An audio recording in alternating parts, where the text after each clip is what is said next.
అందరికీ నమస్కారం అండి. మనలో చాలామంది దేవుని విగ్రహాలను ఉంగరాల్లో వేసుకోవటము, చైన్లలో వేసుకోవటం చేస్తూ ఉంటారు. అలా పొద్దున్నే నిద్ర లేవగానే ఆ ఉంగరాలను, చైన్లకు దండం పెట్టుకుంటూ ఉంటారు.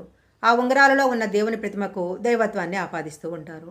అయితే దేవుని విగ్రహాలను అయితే దేవుని విగ్రహాలు ఉన్న ఉంగరాలను పెట్టుకోవచ్చా? పెట్టుకోకూడదా? మొదలైన అనేక విషయాలు ఈ వీడియోలో మనం తెలుసుకుందాము.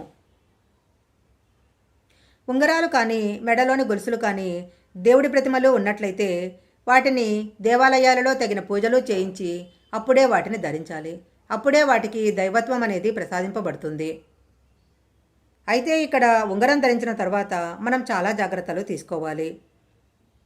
ఉంగరం ఉన్న దేవుడి ప్రతిమ శిరస్సు మణికట్టు వైపు, కాళ్ళు గోళ్ల వైపు ఉండాలి. ఎందుకంటే మానవ శరీరము చేతివేళ్లు, గోళ్లు భూమిని చూస్తూ ఉంటాయి. దేవుడి ప్రతిమ ఉన్న ఉంగరాన్ని కళ్ళకు అద్దుకునేటప్పుడు గుప్పిడి మూసి కళ్ళకు అద్దుకోవాలి. స్త్రీలైతే బహిష్టి సమయంలో ముందుగానే ఉంగరాలను, లాకెట్లను తీసి పక్కన దాచిపెట్టాలి. తర్వాత 5 రోజుల స్నానం అయిన తర్వాత మళ్ళీ వాటిని దేవుని గదిలో పూజ చేసి వేళ్లకు ధరించవచ్చు. భార్యాభర్తలు కలిసిన సమయంలో దేవుని ఉంగరాలు చేతులకు ఉండకూడదు. దేవుడి ఉంగరాలు ధరించి మాంసాహారాన్ని ముట్టుకోకూడదు.